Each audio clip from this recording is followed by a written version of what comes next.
Halos 28 milyong pisong halaga ng puslit na sigarilyo na sabat ng Bureau of Customs sa Davao City. Reward na makapagtuturo sa killer ng broadcaster sa Misamis Occidental umakyat na sa 3.5 milyon. Tatlong Pinay na biktima naman ng sex trafficking na rescue sa NAIA. Dalawang illegal recruiters na aresto ng Bureau of Immigration.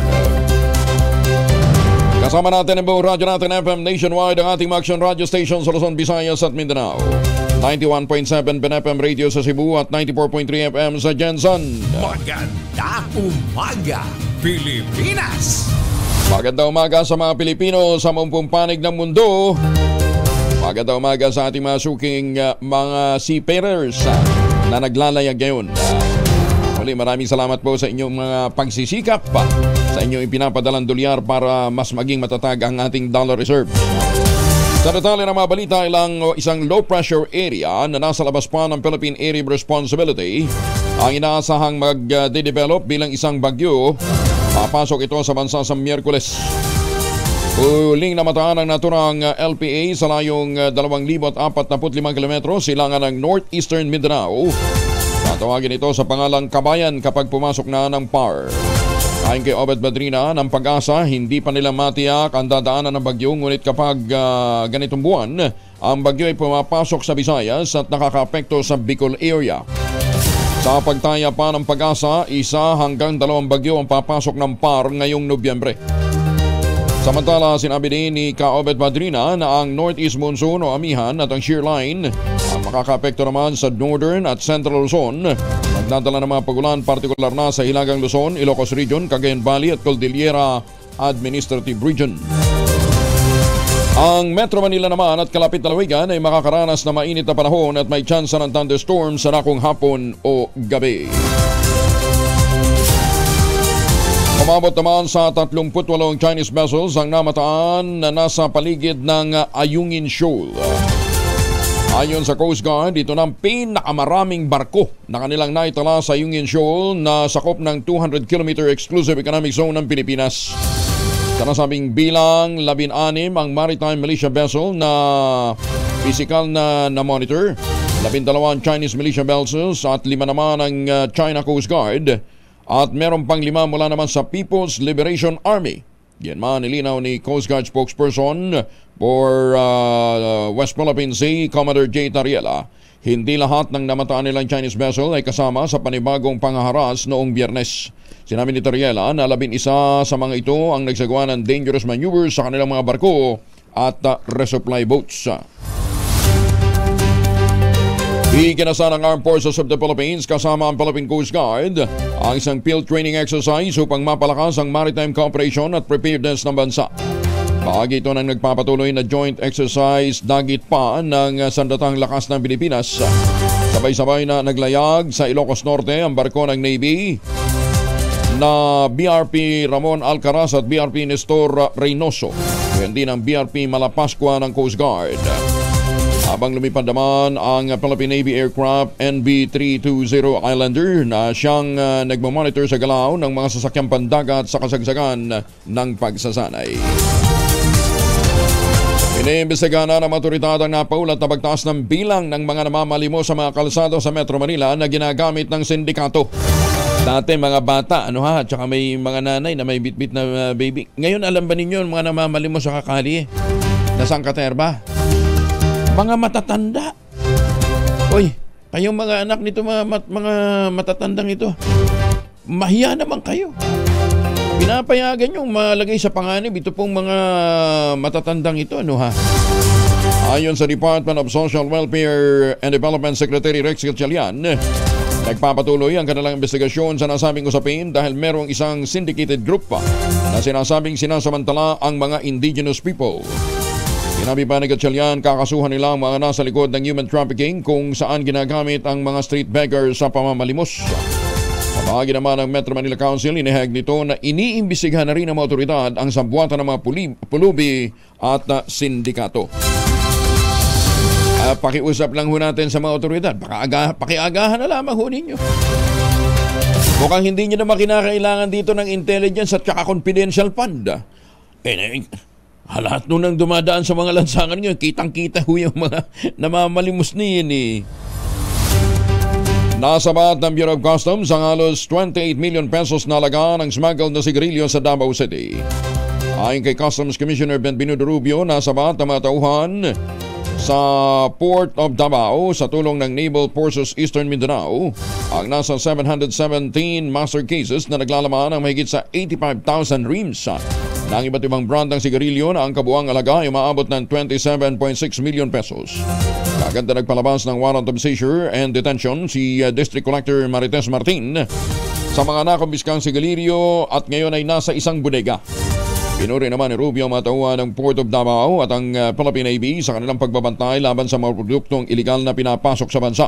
Matatandaan na noong Setyembre, nakasabat din ang Port of Davao ng Bureau of Customs ng halos 55 milyong pisong halaga ng smuggled na mga sigarilyo. Ang mga sigarilyo ay madalas na ipinupuslit sa mga karagatan sa pamamagitan ng southern backdoor ng bansa.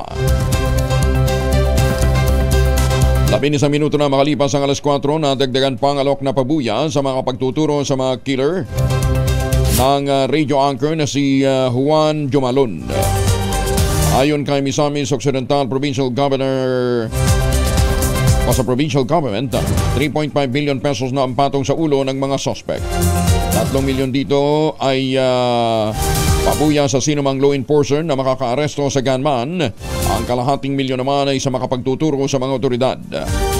Sinabi naman ng Misamis Occidental Police na kinasuhan na nila ng murder ang natukoy na gunman.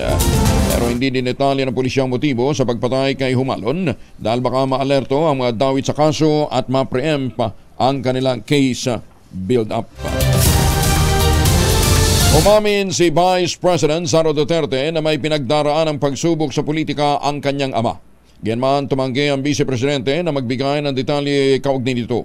Nagpasalamat naman si VP Sara sa mga nagtatanggol sa pamilya Duterte gaya ni Senator Amy Marcos. Matatanda ang tumindig ito para kay dating Pangulong Rodrigo Duterte sa gitna ng mga sigalot kay House Speaker Martin Romualdez.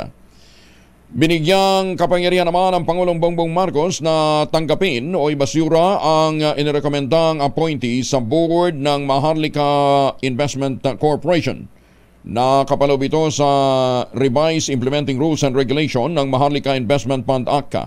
Pwedeng tanggihan ng Pangulong BBM ang rekomendasyon ng Advisory Board sa mga uupong Presidente at CEO, regular at mga Independent Director ng MIC Board. Matatandaang sa lumang IRR, limitado ang pagpipilian ng Pangulo sa mga irerekomenda lamang ng Advisory Board. Pinuri naman ni House Speaker Ferdinand Martin Romualdez ang Pangulong Ferdinand Marcos dahil sa commitment nitong palakasin ang kalayaan ng Board of Directors ng Maharlika Investment Corporation. Ayon kay Marcos, patunay lamang ito ng layunin ng Pangulo na pagandahin ang corporate governance at masiguro na ang MIF ay mapapangasiwaan ng may transparency at accountability. Sa final implementing rules and regulations na inilabas ng Malacanang, nilinaw nito na ang board ay mayroong discretionary powers habang tinitiyak ang pagsunod sa batas. Sinabi pa ni Romualdez ang MIC Board, kabilang ang mga ekspertong leader mula sa public at private sector, ay nagagarantiya ng maayos na pangangasiwa sa pondo. Ilalayo sa politika ang nag-revise implementing rules and regulation ng Maharlika Investment Fund. Ayon kay House Speaker Martin Romualdez, layo ng hakbang ng Pangulong BBM ay pagandahin ang corporate governance at masiguro na ang MIF ay mapapangasiwaan ng may transparency at accountability. Pinuri rin ni Romualdez si Pangulong Marcos sa commitment nitong palakasin ang independence ng Board of Directors ng Maharlika Investment Corporation. Sinabi pa ng House Speaker, malinaw sa IRR, discretionary powers lamang ang meron ng board at tiniyak din ito ang pagsunod sa batas at naka-align sa socio-economic development ng bansa. 14 minuto na makalipas ang alas 4 ng umaga. Lumandag naman ang halos sa 5 bilyong piso ang kita ng Philippine Amusement and Gaming Corporation of PAGCOR sa unang 9 na buwan ng taon. Pumalo sa 39.7%. Ang net income ng PAGCOR at naitala ang 4.86 billion pesos na koleksyon mula Enero hanggang Setyembre lamang ng taong kasalukuyan. Malaking tinaas ng kita ng PAGCOR mula sa 766.3 million pesos na target para sa nasabing panahon.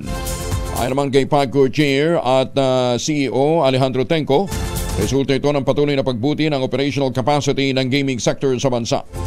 Sa ngayon ang target ng liderato ni Chairman Tenco, may sa pribado ang 40 kasino sa buong Pilipinas. Alas 4:15, oy mga misis! Amoy araw ba si Monso pag-uwi galing na eskwela? May dahil yan sa germs sa katawan nila. Para labanan ang amoy araw at amoy pawis, gumamit ang Shield Bath Soap regularly. Ang Beatable and Shield sa paglaban sa germs versus another brand by Shea Butter na pampalambot ang kutis sa presyong abot kaya 12.50 SRP. Kaya mga misis, I challenge you. Subukan ang Shield Bath Soap. Galit sa sakit, may malasakit, sulit na sulit. Magandang umaga po sa mga Pilipino dyan po sa Cagayan. Magandang umaga din sa mga Pilipino sa Hong Kong. Uy, si Sharon Cuneta hindi man gayon. Marami daw gagawing pelikula. Tatala na balita mula kay Morley Alinio. Morley, good morning. Gising na ang showbiz, rampa na Pilipinas. In demand ang beauty ni Sharon Cuneta na kung saan gagawa sila ng pelikula ni Senator Bong Revilla at meron pang isa, pelikula with Robin Padilla. Apa, hindi doon natapos, kundi ang usap-usapan matapos umanong maging successful ang Dear Heart concert ay eto, isang pelikula naman daw ang kailangang gawin itong si Sharon Cuneta at Gabby Concepcion under Viva Films. Kaya alin kaya sa tatlong aktor ang tatabo sa takilya kung sakaling mangyayari na ang pelikula with Sharon Cuneta sa kanila. Yan ang ating DZRH Showbiz Hottest News. Ito po ang inyong RH47, Morley Alinio. Tuloy-tuloy sa pagbabalita, tuloy-tuloy sa serbisyo, sama-sama tayo Pilipino. Bobo! Bagong balita, bagong impormasyon, kasama si Kuyang Angelo Palmones. Magandang umaga, Pilipinas! 17 na makalipas ang alas 4 na umaga. Mahigit naman sa 4,000 ang pumasa sa Physician Licensure Examination nitong Oktubre. Ayon sa Professional Regulation Commission, pumasa sa pagsusulit ang kabuang 4,803 mula sa 6,456 examinee. Bumandera sa licensure examination si Justin Riley Lam ng Cebu Institute of Medicine matapos na selyuhan ng 89% rating. Top performing school naman ang University of the Philippines na merong 97.62% passing rate. Congratulations po sa lahat ng mga bagong doktor. Nagatubiling lumantad ang mga nagpupuyos na mga investor ng self-styled trading prodigy na si Maria Francesca Micatan. Nasa obligadong pag-sign nila sa non-disclosure agreements. Sinabi ng ilang investors na hinihikayat sila nita at ang asawa nitong si Luis Cancio na pumayag sa isang 5-year plan nang hindi nilalahad ang financial strategy. Nabisiyuhan din umano sila na nakatakda silang kontakin ni Cancio upang selyuhan ang nasabing kasunduan sa plano. Una na ginit ang abogado nita na hindi ito Ponzi scheme pero hindi rin ito kumbinsido dito ang mga investor. Ano ba ninyo itong si Micatan napakabata, 26 lang yata to, 25 ba? Opo. At sabi niya, hindi nga siya nakagraduate ng kolehiyo dahil lang naging focus niya mag-invest. Nagtatanong ngayon ng mga investor kung maaari nilang paimbestigahan sa Securities and Exchange Commission kung isa nga bang Ponzi o investment scam ang napasukan nilang negosyo. Sa report, nagtakda ng 100 hanggang 120 million pesos na target ang kumpanya ni Micatan sa mga investor kada buwan. Kapag naabot naman ang target, bibigyan sila ng insentibo sa kamuling itataas sa 140 million ang kanilang target. Nasa sa inyo naman yun. Ba't kayo mag-i-invest sa isang negosyo na hindi nyo alam kung ano talagang pinapasok noon, ano ha? Kahit naman ho siguro gaano kalaki ho yung negosyo yan, dapat nasisilip ho yan, ano ha? Dapat ho naiintindihan nyo kung saan nyo inilalagak yung inyong pera. Hoy mga mamis! Laundry day today dahil malapit pa ho yung bagyo. Kunot no ka ba kapag makapit, marikit at malupit ang mantsa? All you need is pride, but mapahirapan ang self-con sa pride. Easy at worry-free naman ang laundry. Sa triple stain away formula, tanggal ang matitinding mantsa based on test sa chocolate, mud, and sebum cotton. Gawa po ito ng ACS. Magandang umaga, Pilipinas! Nasa Las Piñas Public Market ngayon si Noche Kaka sa Aris 27. Noche, good morning. Mayong buntag, Kayang Angel, ngayong Monday morning, narito na ang presyo ng ilang pangunahing bilihin dito sa New City, Las Piñas City Public Market. Unahin ko yung bigas, Kayang Angel, sa local, yung special, 61 pesos ang kilo, habang ang premium, 52 pesos.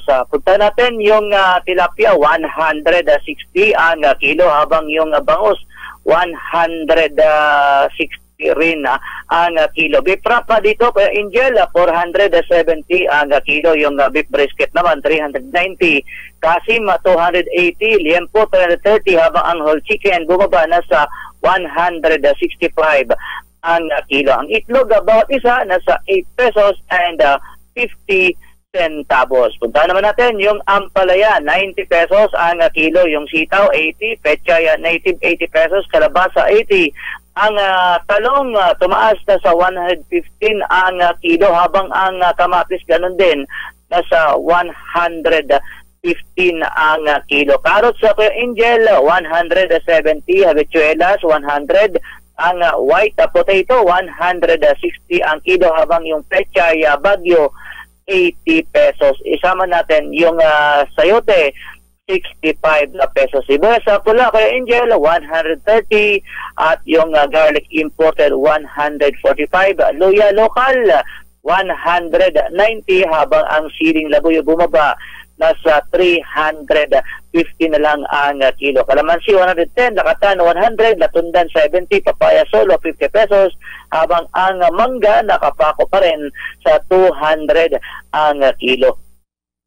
Ang sugar white naman o yung puting asukal 90 pesos, sugar was 88, sugar brown 86 pesos, palm oil 2050 ml 30 pesos, habang palm oil 1 liter 80 pesos. Isama na rin natin yung coconut oil 350 ml 30 pesos, habang ang coconut oil 1 liter 85 pesos. So yan ang presyo ng mga pangunahing bilihin dito sa Las Piñas City Public Market. Mula sa kanana sa Pilipinas, DCRA. Ako si Nachikasol tuloy sa pagbabalita, tuloy-tuloy sa serbisyo. Sama-sama tayo, Pilipino. Dagang salamat, Noche. Bagong balita, bagong impormasyon. Kasama si Kuya Angelo Palmones. Magandang umaga, Pilipinas! 23 na makalipas sa alas 4 ng umaga.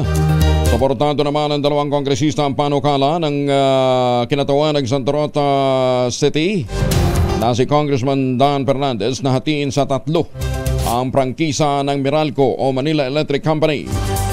Kinatigan ni Laguna 1st District Representative Ann Matibag at ACT Teachers Party List Representative Franz Castro ang panukala ni Fernandez na hatiin ang pagmalawak na prangkisa ng Meralco.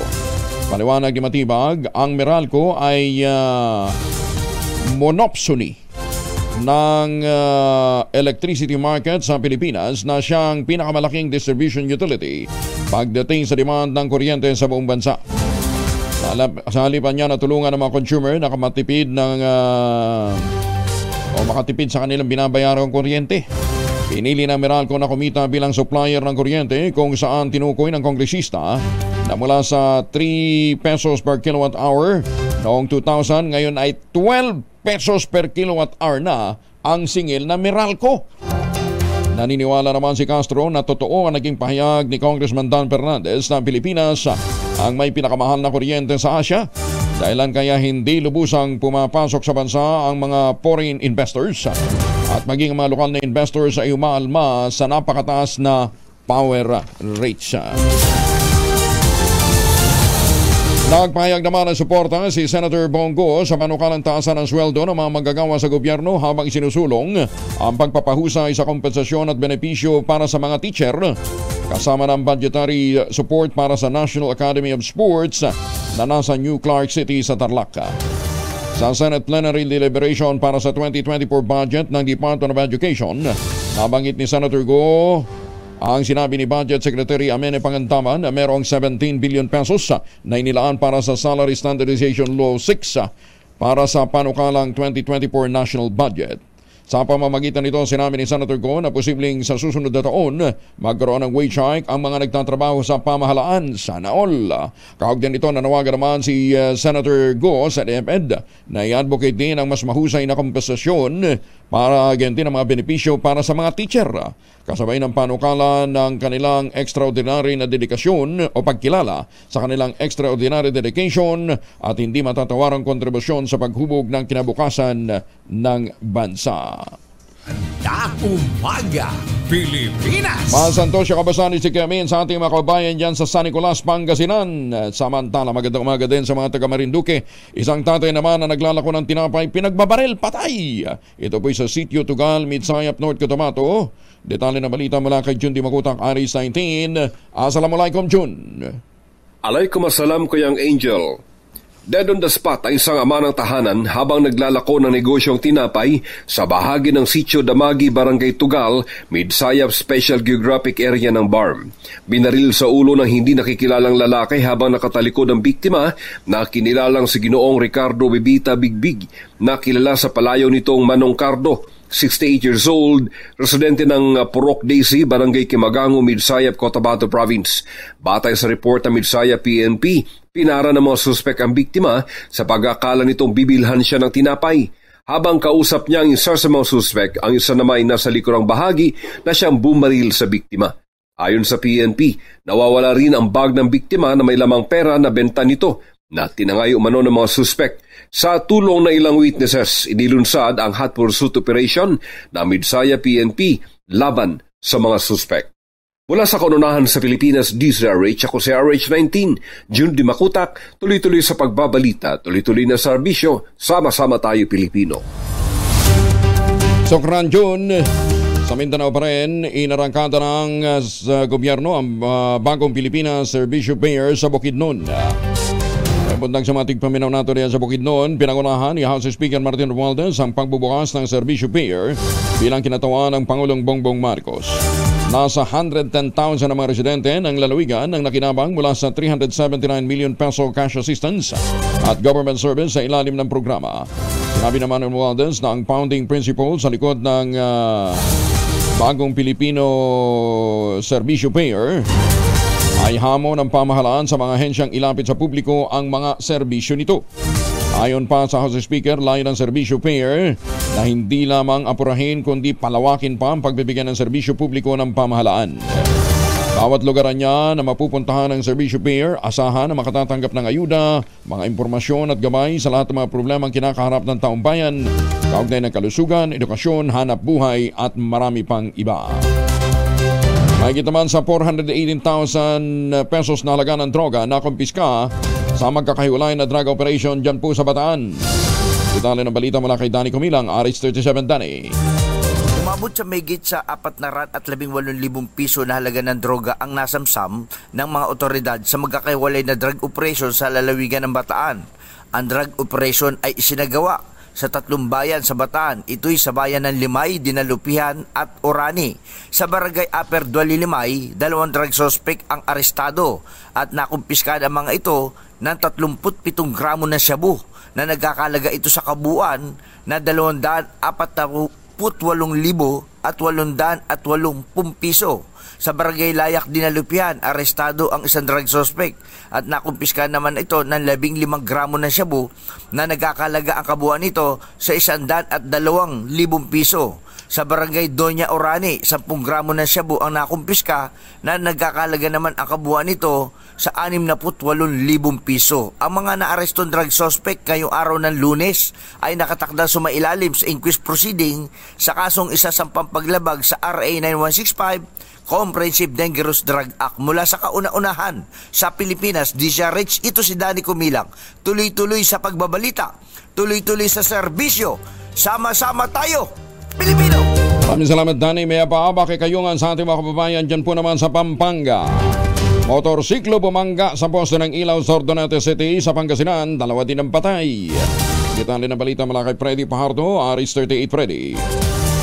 Patay ang 2 kataong sakay ng motorsiklo habang ginagamot pa sa ospital ang isa matapos bumangga sila sa poste ng ilaw sa Urdaneta City. Sa ulat ni Urdaneta City, Chief of Police Lieutenant Colonel Lawrence Kit Calob, kinilala ang mga biktima na sila Albert James Corpus, 21 anyos, driver ng motorsiklo, angkas sila Kevin Tacob at Ismael Manson, kapwa 19 anyos, mga estudyante at residente ng barangay Kabaruan ng syudad. Sa investigasyon, bandang alas 5:20 ng madaling araw, binabagtas ng motorsiklo sinasakyan ng mga biktima ang bypass road sa barangay Santa Lucia nang pagdating sa bahaging kurbada ng Dinalos Control sa Manobela si Corpus at bumangga sila sa poste ng ilaw. Dugo ang isinugod ng 3 biktima sa Urdaneta City District Hospital kung saan idineklarang dead on arrival ni Dr. Mark Mohamed sila Corpus at Tacob habang nasa stable ng lagay ang sugatang si Manzano. Kabatid ng mga investigador kay Manzano na galing sila sa inuman sa isang resto bar sa lungsod at papauwi na sila nang maganap ang aksidente. Napag-alamang kapwa walang suot na helmet ang mga biktima nang mangyari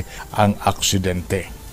Mula sa Action Radio Pangasinan, ito si Freddy Pajardo, RS38, tuloy-tuloy sa pagbabalita, tuloy-tuloy sa serbisyo, sama-sama tayo, Pilipino. Maraming salamat, Freddy. Samantala, ginang patay naman, mister at 2 anak sugatan. Aksidente din sa motorsiklo. Ito naman sa Tabok City sa Kalinga. Detalye na balita mula kay Romy Gonzalez sa RH41. Naimbag na bigat ka na kayo amin sa ating mga kababayan dyan sa Norte. Romy? Nasa 49 anyos na ginang at nasugatan naman ang kanyang pastor na asawa matapos aksidenteng mabangga ng isang sleeper bus ng Victory Liner ang sinakyan nilang motorsiklo sa kabanang Nasal Road, Lacnog, Tabuk City, Kalinga, ganap na 6:40 kagabi. Batay sa report ng Tabuk City Police Station, idinaklarang dead on arrival ang attending physician sa Kalinga Provincial Hospital si Joy Balwog Alos. Nagtamo naman ng sugat sa ulo ang asawa nitong si Pastor Daniel Alos, 46, preacher ng Pentecostal Church, at minor injuries naman ang tinamo ng kanilang anak na sina Christine at Daniel, 10 at 8 taong gulang. Batay sa salaysay ng driver ng Victory Bus na si Diosdado Valdez, galing sila sa Bulanaw, Tabuk City at patungo sana sa Cubao, Quezon City, at habang binabaybay ang National Road sa Dananaw, Lacnog, tinangka nitong i-overtake ang motorsiklong sinakyan ng mga biktima. Subalit bigla itong kumaliwa kaya hindi na nakapagpreno ang bus at nabangga ang motorsiklo.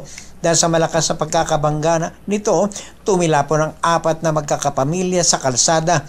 Kagad silang isinugod sa Kalinga Provincial Hospital, ngunit hindi na umabot ng buhay si Joy Alos. Nasaksihan at labis ang galit ng mga kamag-anak at mga kalalakihan na nakatira sa pinangyarihan ng aksidente, kaya pinagbalingan nilang sirain ng bagong sleeper bus ng Victory. Tumagal bago naawat ng mga pulis at mga nakatatanda ang mga galit na kalalakihan na sumira sa bus na nasangkot sa aksidente. Patuloy ang ginagawang investigasyon ng Tabuk City Police Station. Mula sa kauna-unan sa Pilipinas, DCRH, ito si Romy Gonzalez, tuloy-tuloy sa pagbabalita, tuloy-tuloy sa serbisyo, sama-sama tayo, Pilipino. Maraming salamat, Romy. Diyos Gina. Ay, magandang umaga din po sa mga Pilipino dyan po sa Hong Kong. Magandang umaga din sa mga suki natin dyan po sa Taipei. Ilang karagatan sa Eastern Visayas tinanggal na ng BIPAR sa talaan ng may local red tide. Detalye na balita mula kay Jimmy Angay-Angay. RH32 maupay nga agad, Jimmy.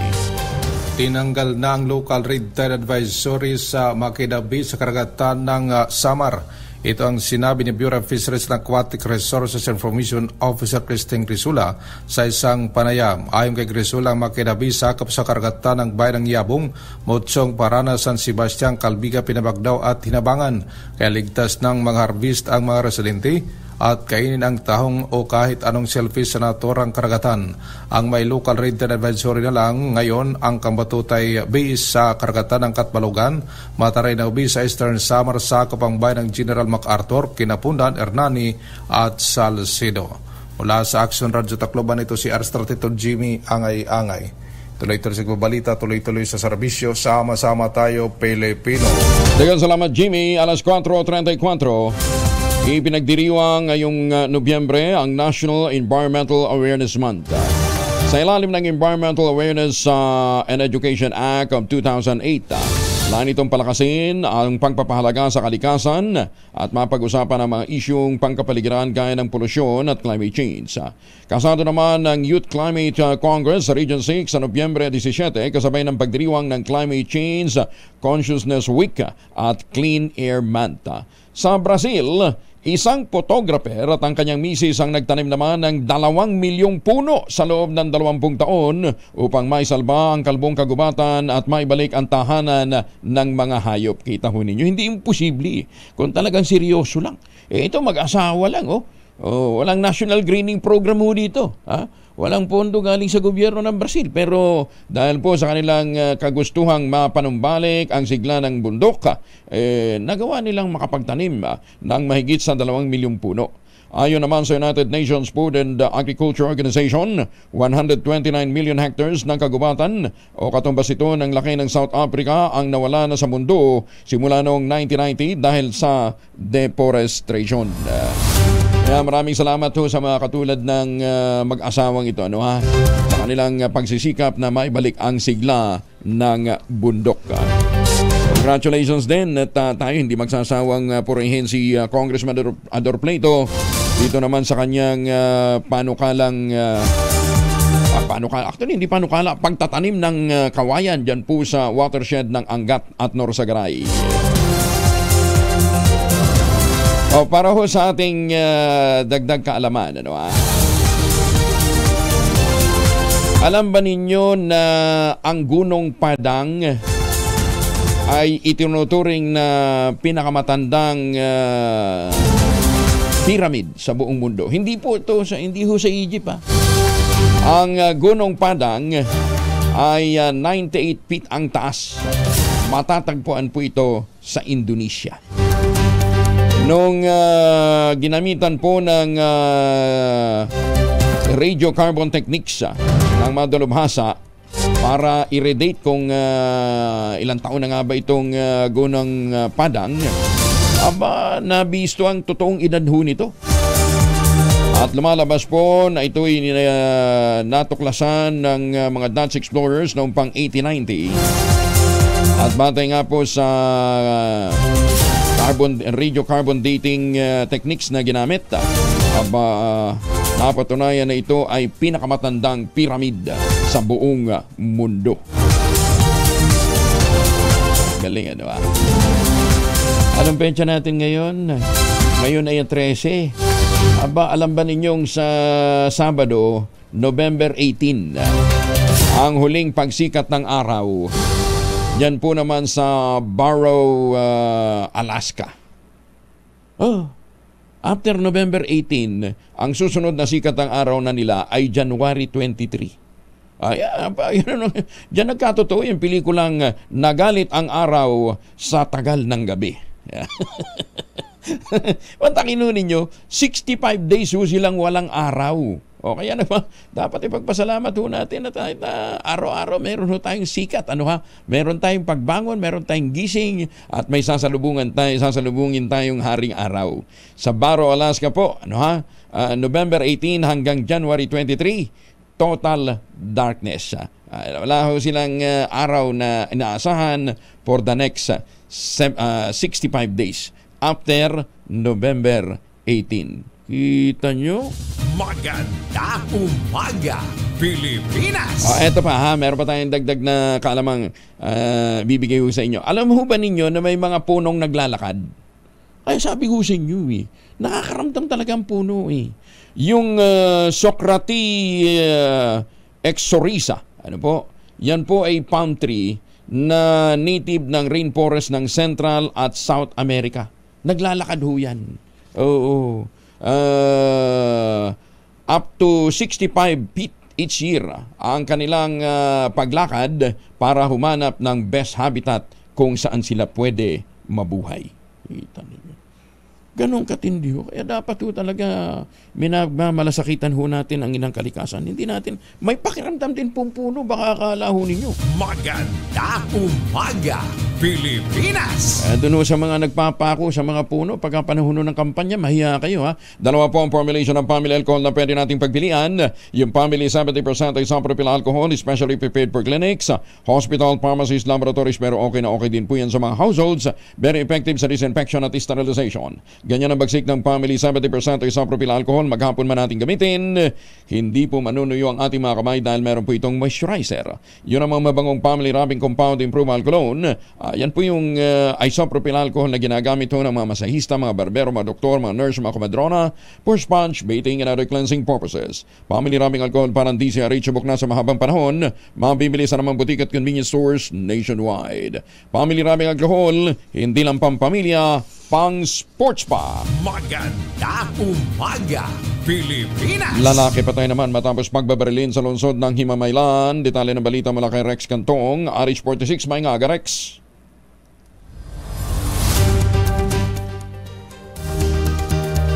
Toto Rex, sadiin ka na? Patay ang 23 anyos na lalaki matapos pinagbabaril sa Purok 1, Barangay Carabalan, lungsod ng Himamaylan, Negros Occidental. Ang biktima kinilala na si John Paul Arroyo, residente ng nasabing lugar. Ayon kay Police Captain Arturo Margallo, Deputy Chief of Police ng Himamaylan City Police Station, ang biktima habang pumunta sa tindahan ng lapitan umano ng dalawang lalaki at walang awang pinagbabaril. Dagdag pa ni Margallo, dinala ang biktima sa Gobernador Valeriano M. Gatuslao Memorial Hospital, subalit idineklarang dead on arrival dahil sa natamong tama ng pamamaril. Nakuha sa lugar ng insidente ang 5 basyo ng kalibre 45 na baril. Sa ngayon, patuloy ang investigasyon sa motibo ng nasabing krimen at pagkilala sa mga suspect. Mula sa Aksono Radyo Bacolod, dito sa Rex Cantong, tuloy-tuloy sa pagbabalita, tuloy-tuloy sa serbisyo. Sama-sama tayo, Pilipino.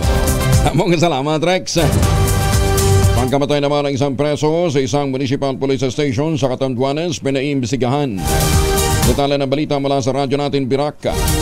Mula kay Ray Boton Jr., Ray, Diyos Marhay Ngaga. Ipinag-utos ni Catanduanes Provincial Police Office Provincial Director Police Colonel Benjamin Balingbing Jr. ang masusi at malalimang investigasyon hinggil sa pagpapakamatay di umano ng isang preso na nakapiit sa Pangiliban Municipal Police Station noong Nobyembre 8. Kasabay nito ay ang pagsisiyasat kung papaano nagkaroon ng sinturon sa loob ng selda ang nasabing person under police custody o PUPC. Istriktong ipinapatupad ng nasabing istasyon ang pagbabawal ng mga matatalim na bagay, lubid at maging sinturon bago ito ilagay sa likod ng rehas. Kasalukuyan ay nakikipag-ugnayan na umano ang mga kapulisan sa pamilya ng PUPC upang mabigyang linaw ang pangyayari. Batay sa investigasyon ng insidente, napansin ng isang pulis si alias Oni na tila nakatayo sa gilid ng kanyang selda at nang tanungin ito ay wala na itong tugon kaya minabuti nitong usisain ng malapitan. Dito ay nadiskubre ng pulis ang mga bakas ng dugo sa sahig mula sa kaliwang pulso nito na una na nga palang naglaslas na gamit ang stand ng katol at ang pagbigti naman nito gamit ang sinturon. Naisugod pa umano ang nakakulong sa ospital sa bayan ng Viga, subalit inideklarang dead on arrival ng sumuring doktor. Wala umanong kasama sa loob ng selda si Oni nang maganap ang insidente. Nagsagawa ng hiwalay na investigasyon ang Provincial Investigation Detective Management Unit o PIDMU at ang Provincial Internal Affairs Service o EAS. Siniguro naman ng pamuna ng PNP Catanduanes ang publiko na mapapanagot ang sinumang mapapatunayang may kapabayaan o may pananagutan sa nasabing insidente. Base umano sa nakalap na ebidensya at saksi ay wala umanong indikasyon ng foul play sa nasabing insidente. Mula sa kaunaw ng radyo sa Pilipinas, DZRH, ito si Ray Baton Jr. Tuloy-tuloy sa pagbabalita, tuloy-tuloy sa serbisyo, sama-sama tayo, Pilipino. Mabalos, Ray. Maganda umaga, Pilipinas. Bumaba naman ng 5 puntos mula 62.42% ang voter preferences ni dating Pangulong Digong Duterte sa pinakahuling senatorial survey ng Tangeray na isinagawa mula November 2 hanggang November 4 ng taong kasalukuyan. Nilahukan ito ng 1,800 respondents sa buong bansa. Dahil dito, pumalawa na lamang ang dating Pangulo kay Congressman Erwin Tulfo na nanguna naman nakakuha ng 60%. Tingin ng ilang political analysts ang negatibong reaksyon ng dating Pangulong Duterte sa pagkawala ng Confidential at Intelligence Fund ng anak nito na si Vice President Inday Sara ang dahilan ng pagbaba ng kanyang rating. Umangatlo naman si dating Senate President Tito Soto, nakakuha ng 49.06 sa voter preference. Habang umakyat sa ika-4 na pwesto si Senator Amy Marcos na may 48.78 mula P-Place noong September survey ng Tangeray. Umakyat naman sa pang-5 pwesto si Senator Bongo na nakakuha ng 47.22%.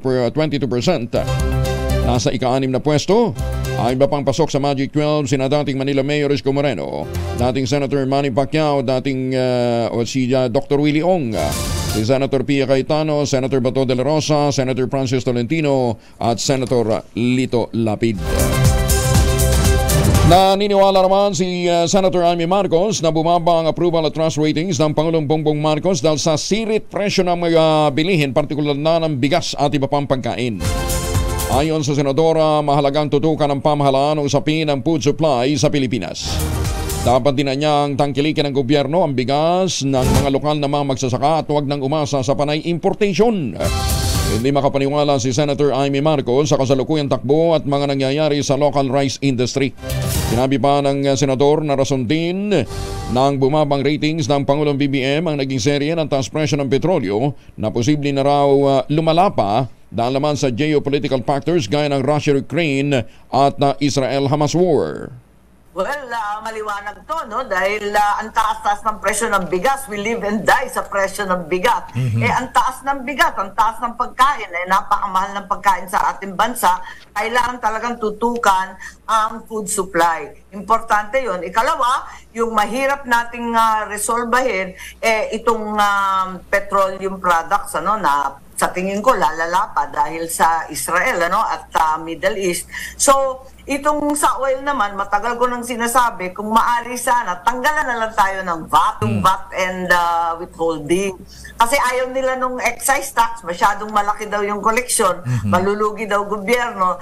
At sa pakiwari ko, baka naman ang makinabang yung mga malakihang importer lang. Yung VAT at point of sale, at least mararamdaman natin may bawas ng 6 to 7 pesos at hindi naman masyadong malaki.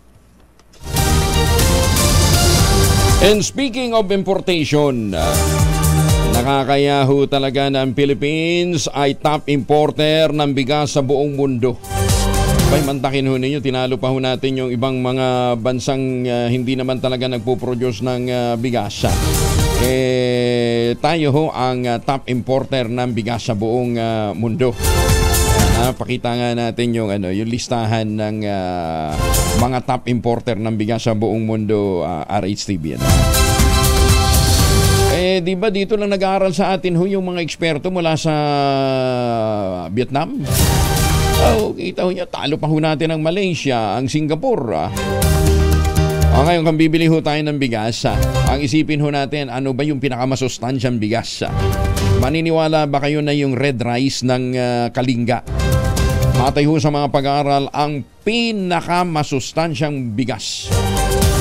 Talong-talo niya yung brown rice, at saka iba pang mga bigas, Kaya lang, sa Kalinga pala, ang red rice ay nagkakahalaga ng 79 pesos per kilo. Kung yan ho yung pinakamasustansyang bigas, bakit hindi yan ang ating i-produce, di ba? O dagdagan ho natin ang produksyon para makapag-export din ho tayo. Bagong balita, bagong impormasyon, kasama si Kuyang Angelo Palmones. Magandang umaga, Pilipinas! Nasagip naman ang Bureau of Immigration sa Ninoy Aquino International Airport ang 3 Pilipino na na-recruit bilang mga sex workers sa Taiwan. Arestado ang 2 hinihinalang illegal recruiters. Ayon kay Immigration Commissioner Norman Tansingo, napigil ang 5 Pilipino sa NAIA Terminal 3 bago pa man sila makasakay papuntang Taiwan. Sinabi ni Tansingo na isa sa ilalim ang 5 pasahero sa karagdagang sinailalim ang 5 pasahero sa karagdagang screening. Makarang magbigay ang mga ito ng magkakaibang sagot sa tanong ng mga opisyal ng imigrasyon. At dahil sa kabiguan nilang ipaliwanag ang layunin at itinerary ng kanilang paglalakbay. Ipinahayag pa ng Immigration Protection and Border Enforcement Section Unang sinabi ng 3 Pinay na freelance model sila at papunta ng Taipei para sa isang basic training course sa Chinese language. Sa kalaunan, inamin naman na na-recruit sila sa Facebook. Nako! At pumayag sila sa alok na magtrabaho bilang mga short-time sex worker para sa mga dayuhang customer sa Taiwan. Malinis ang audit record ng Kamara sa nakalipas na 6 na taon. Sa report ng Commission on Audit, sinabing maayos na nagagamit ng Kongreso ang limitadong pondo ng gobyerno para sa calendar year 2022. Ito ang dahilan kaya't hindi nag-issue ng Notice of Suspension, Notice of Disallowance at Notice of Charge sa mababang kapulungan mula pa noong 2017. Naglabas ang COA ng Notice of Suspension sa isang transaksyon na mayroong kakulangan sa isinusumiting dokumento, habang ang Notice of Disallowance naman ay binibigay ng State Auditor kung may nakikita silang irregularidad sa ginagawang paggamit ng pondo ng isang ahensya. Nagbibigay naman ang COA ng Notice of Charge sa isang ahensya kapag nakita nilang kulang ang kinolekta ng gobyerno o mali ang computation na ginawa sa kinokolektang pondo o mga bayad. Humirit naman si Senator Go na dapat unahin ang pagpapatayo at pagpapaayos ng mga classroom para mapunan ang classroom shortage sa bansa. Ginawa ni Senator Go ang pahayag sa Senate Plenary Deliberation ng 2024 budget ng Department of Education matapos isuko ng Education Secretary Sara Duterte ang confidential fund ng 2 tanggapan na kapwa niya pinamumunuan. Ang kay Senator Go, lalo niyang hinangaan si VP Sara nang magdesisyon itong wag na ituloy ang inihirit na CIF upang hindi mahati sa naturang issue ang bansa. Alas 4:51, baka kayo'y nag-iisip pa ng magandang pangregalo. Aba, huwag niyong kalimutan, nandyan po yung inaalok sa atin ng mga taga-lalawigan ng Quezon na tangerine chocolate. Produkto po ito ng mga magniniyog sa tulong nga po ni Dr. Helen Tan. Ito pong mga magniniyog na dating umaasa sa kopra, ngayon po ay mga MSMEs na. Nagtanim ho sila ng kakao sa ilalim ng mga nyugan mula po sa mga planting material na hinakot ni Dr. Helen Tan galing Davao. At ngayon nagpo-produce na ho sila ng dekalidad na beans na ginagamit sa pagpo-produce ng tangerine chocolate. Gamit din ang iba pang mga harvest ng mga magsasaka para po sa iba't ibang variant ng tangerine chocolate. Ayan, kaya para ho sa mga suki natin, kung kayo ay nag-iisip na magandang pangregalo, tangerine chocolate, available sa 0919-095-5935 o dili kaya sa tangerinechocolate.ph. Diyan ho daw magpa-reserve yung pong mga interesadong bumili abroad. Ayan, 0919-095-5935 o dili kaya sa tangerinechocolate.ph. Sabi nga ni Dr. Helen Tan, sino bang magmamalasakit sa ating mga kapwa Pilipino, sa mga maliliit nating mga negosyante, sa ating mga MSMEs, kundi tayo ring mga Pilipino. Magandang umaga, Pilipinas! At congratulations! Nakadali ng 3,000 lang, 3,000 na premyo ng mahiwagang tunog, si Remedios Ibanez ng Cainta, Rizal. Ma'am, antabayanan po ninyo tawag sa iyo ni Malu, para maipadala sa iyo yung premyo. Congratulations sa ating mahiwagang tunog winner last week na si Remedios Ibanez ng Cainta, Rizal. Magandang umaga, Pilipinas! Uy, papaabot nga din ho pala tayo ng pakikiramay sa pagpanaw na ating kaibigang si Rina Jimenez David, isa pong kilalang columnist ng Philippine Daily Inquirer. Matagal na nating kaibigan si Miss Rina, pero actually si Miss Rina naman din kasi matagal-tagal din hong nakipaglaban dito ho sa kanyang sakit. Pai, si Pai David po ang kanyang mister.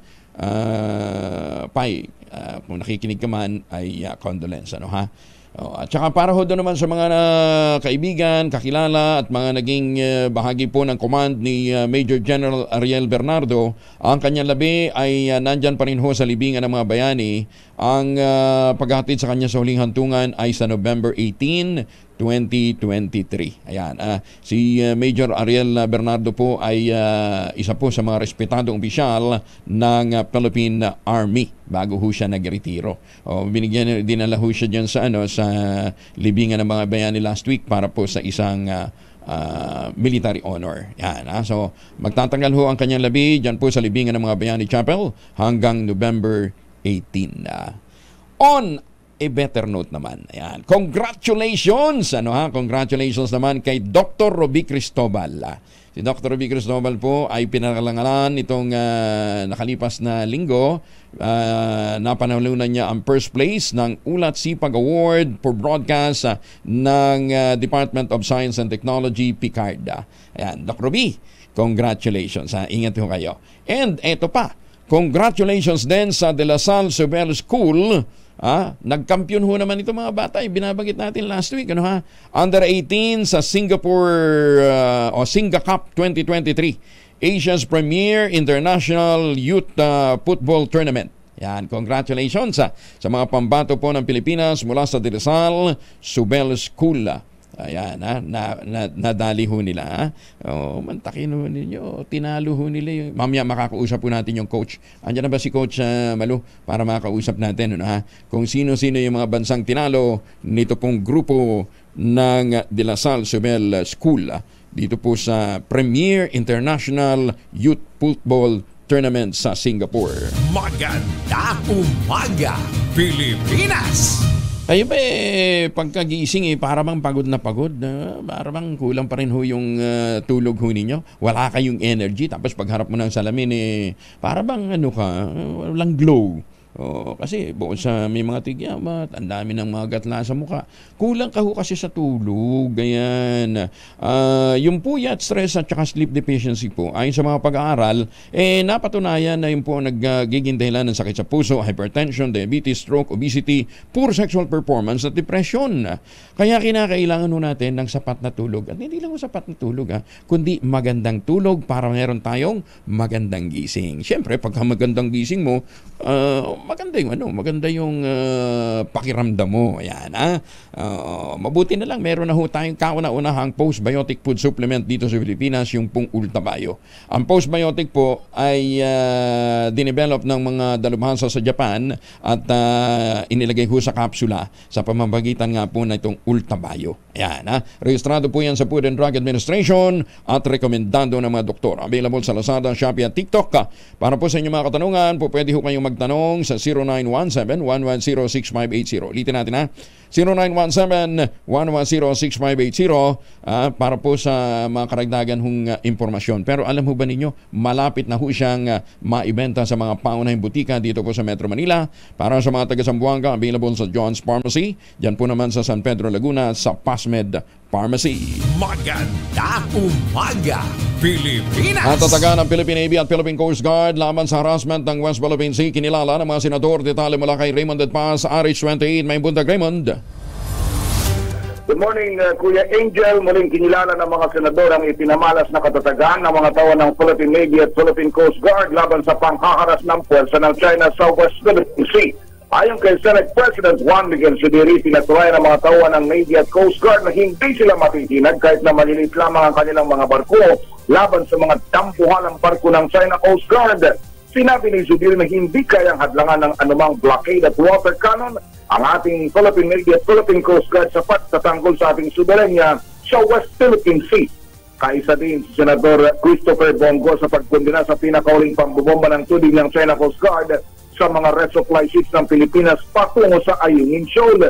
Sinabi ni Go na malinaw ang paglabag ng China sa international law dahil ang lugar ay sakop ng exclusive economic zone ng Pilipinas sa West Philippine Sea. At sa kabila ng harassment ng China ay naging matagumpay pa rin ang resupply mission ng Philippine Navy at Philippine Coast Guard sa BRP Sierra Madre sa Ayungin Shoal. Para sa kauna-unahan sa Pilipinas, DPRH, ito si Raymond Edpaz, tuloy-tuloy sa pagbabalita, tuloy-tuloy sa serbisyo, sama-sama tayo, Pilipino. Maraming salamat, Raymond. Samantala, kasama na natin ang coach ng Philippine team mula po sa De La Salle Sobel Football Team. Si Coach Ni Ay. Coach, magandang umaga ho sa inyo. Kumusta na ho kayo? Okay lang kami, magandang umaga po. You just woke up? Kagigising natin? Kasi alam ko you arrived late kagabi. Anong oras ba kayo nakabalik ng Pilipinas? Mga 7 p.m. po. 7 p.m. Okay. Opo. Oo. Anyway, congratulations. Ilang bansa ang nakalaban nyo sa Singapore?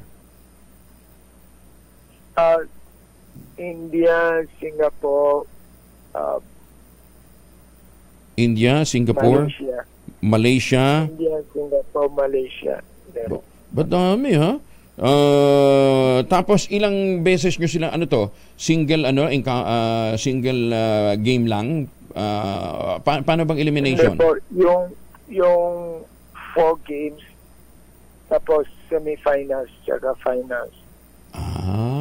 Okay. Oo. Sino si Francis Sauer? Coach. Siya yung physical therapy namin. May physical therapist talaga kayo. Ilang taon na ba itong team na ito? 17 years po. 17 years. Pero itong lumaban na 18 sa 18 under, ilang 18 under kasi lahat sila 17 years. Okay, pero ilang taon na silang naglalaro? They've been playing for how long?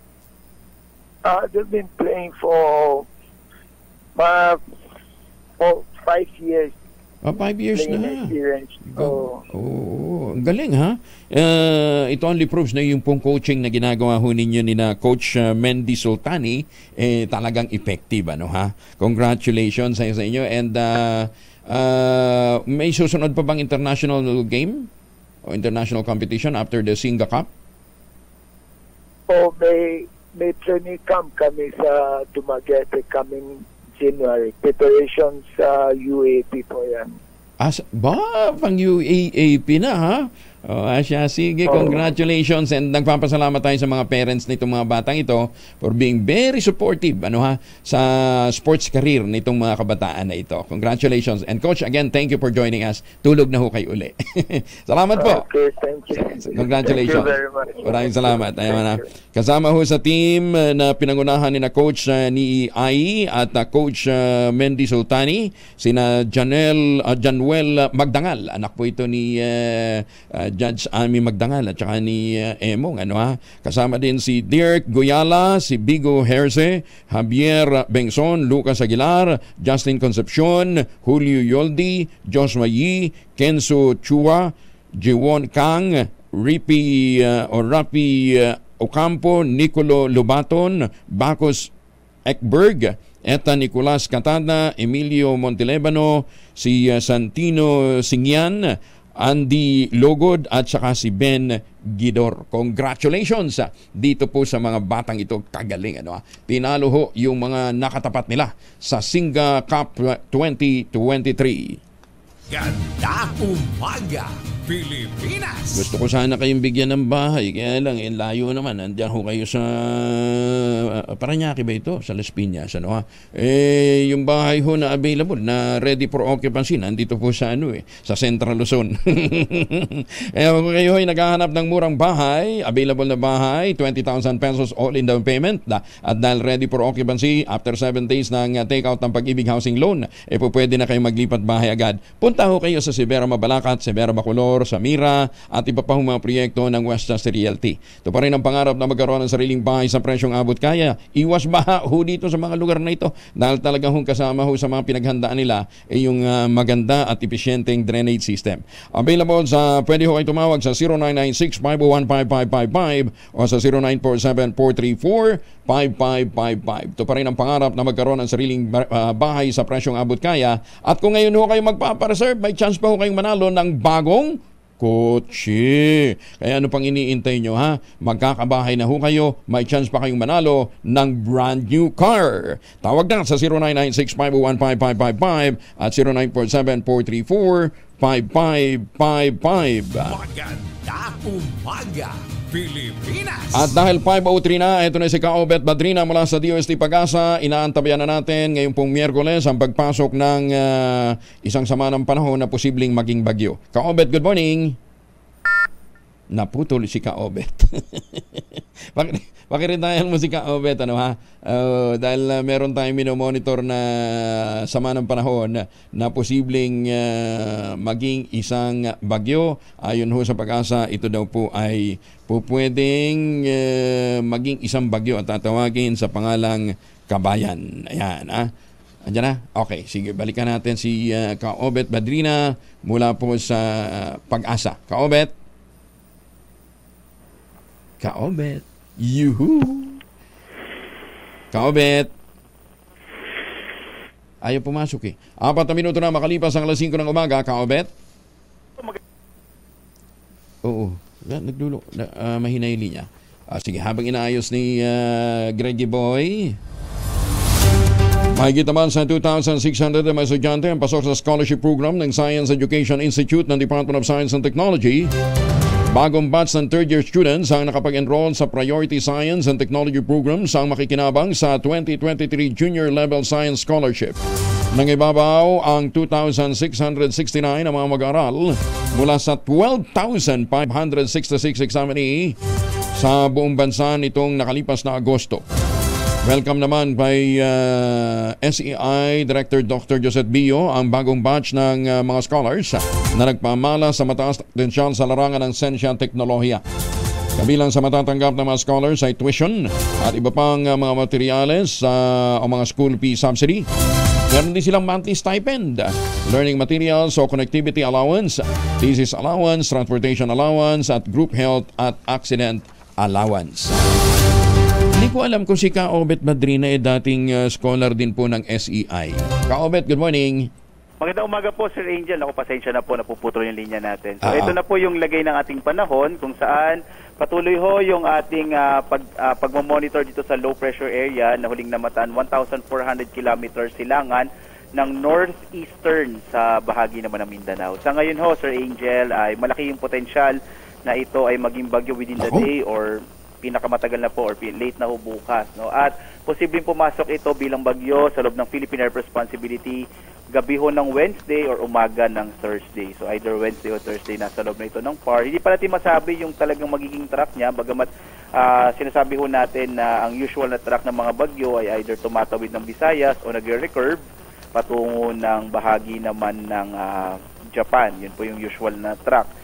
So again, hanggat hindi pa ho nagiging bagyo yung low pressure area, wala pa ho tayong track, hindi pa talaga natin masasabi yung kung ano yung magiging direksyon nito, kung anong particular na lugar yung maapektuhan. Anyway, bandang Miyerkules or Huwebes pa naman ito papasok ng Philippine Area of Responsibility. Samantala, yung northeast monsoon, ito po yung umiiral ngayon particular na sa Hilaga at gitnang Luzon. Kaya ngayong araw ay asahan pa rin yung posibilidad ng mga mahihinang pag-ulan kapag ho amihan. Wala ho masyadong thunderstorm, no? Isa ho yan sa katangian ng hanging amihan na nagiging epekto sa ating bansa. Yung shear line naman o yung banggaan ng mainit at malamig na hangin, ito yung magdadala ng maulap na kalangitan. Malaki yung potensyal ng mga pag-ulan sa Aurora, Quezon, Bicol Region hanggang Northern Samar. Sa iba pang bahagi nating bansa, kasama yung Kamaynilaan, medyo mainit pa rin yung tanghali na mararanasan natin sa araw na ito habang mamayang hapon or gabi may potential pa rin ng mga thunderstorms dulot ng mga localized rain showers ito and thunderstorms. May nakataso tayong gale warning sa mga baybayin ng Hilagang Luzon, partikular na nga sa Batanes, Ilocos Norte, Ilocos Sur, kasama yung La Union hanggang Cagayan ho, no? So delikado maglayag yung mga sakyang pandagat sa mga baybayin ho ng Hilagang Luzon dahil ngayon sa pag-iral ng amihan, maalon ho yung karagatan. Kaobet, Angel? Yes, po. Ang pangalan nito pagka pumasok, pagka naging bagyo ay Kabayan. Ito po yung panglabing isang bagyo natin para sa taong ito. Okay, tapos ngayong November, at least mga dalawa ang inaasahan natin, no? At least one or two po. At least one or two. Marami na yung dalawa.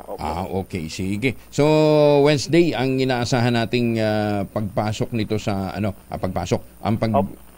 Tama, yes, no? Po. Now, either gabi po siya or madaling araw or umaga ng Huwebes. Yun po yung latest natin na data sa ngayon. Okay. Either Wednesday or Thursday po. Anong speed uli? Sa ngayon, sir, wala pa kasi siya Wala po pa rin? ay low pressure area. Pag low pressure area, ano pa yan siguro para maintindihan din ng mga kababayan natin, Sir Angel, kapag low pressure area, hindi pa ganoon ka-organize yung system, so hindi pa talaga natin makikita yung movement niya talaga, no? Minsan, nasa panahon pa lang siya ngayon na nagko-consolidate pa lang siya, kumbaga. Kaya, hindi pa ganoon deterministic or makikita talaga natin yung kanyang pagkilos sa ngayon. Okay. Kaobet, maraming salamat. Magandang umaga. Thank you. Maraming salamat po. Magandang umaga, Sir Angel. Si Kaobet Madrina mula sa Pag-asa. Magandang umaga, Pilipinas! Pinaghahandaan naman ng mga mamamayan ng Iceland ang posibleng pinakamalalang volcanic eruption sa loob ng 50 taon.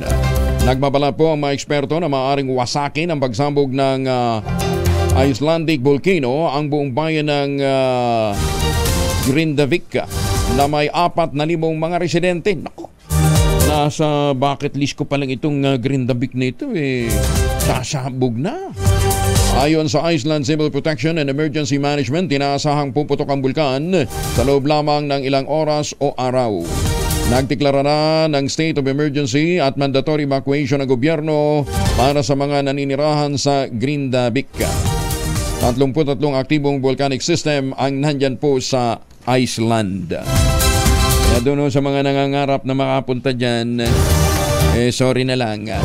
Not this time. Sasabog po yung isang bulkan. At baka ma-wipe out daw yung buong bayan ng Grindavik. Council for the Welfare of Children, ikinababahala ang kaso ng pagkamatay ng 2 estudyante ng Signal Village National High School sa Taguig. Oo nga, dumadami nagpapakamatay ngayon. Ano? Pero anyway, ibang kaso ho naman ito. Detalye na balita mula kay Bal Gonzalez. RH My Bal, good morning. Good morning, Kuya Angel. Nananawagan ang Council for the Welfare of Children o CWC sa publiko, lalo na sa mga magulang at guro na sama-samang tulungan ang mga anak at estudyante sa kanilang mga pinagdaraan ng mga pagsubok sa buhay. Ito ang inihayag ng CWC kasunod ng pagkakatagpo sa labi ng 2 babaeng estudyante na edad 15 at 13 anyos na binawian ng buhay sa loob ng gusali ng Girl Scout mini office ng nasabing eskwelahan. Kasabay ng pakikiramay ay labis na kinababahala ng CWC ang insidente. Sa official statement ng CWC, ay isa sila sa panawagan ng Department of Education, lokal na pamahalaan ng Taguig, pamilya at kamag-aaral ng 2 dalagita na mapabilis ang pag-imbestiga at malaman ang dahilan ng kanilang pagkasawi upang ganap na maiwasan ang ganitong trahedya. Umaapila rin ang CWC sa lahat ng mamamayan na isumbong sa Makabata 1383 helpline ang anumang kaso ng pang-aabuso laban sa mga bata. Una nang sinabi ng Taguig City Police Station na walang foul play sa pagkamatay ng 2 batang babae na kapwa nakapitin sa loob ng isang gusali sa Signal Village National High School sa lungsod ng Taguig. Para sa kauna-unahan sa Pilipinas, DZRH, ako naman Val Gonzalez, tuloy-tuloy sa pagbabalita, tuloy-tuloy sa serbisyo. Sama-sama tayo, Pilipino. Maraming salamat, Bal. Lalaking wanted naman sa kasong rape at acts of lasciviousness sa Nabotas, nahuli ng mga pulis. Detalye mula kay Edwin Duque, RH23 Edwin. Paibutan ko yung jail. Nasa kamay ngayon ng Nabotas Police ang lalaki yung wanted at top 9 most wanted sa lungsod dahil sa kasong rape at business.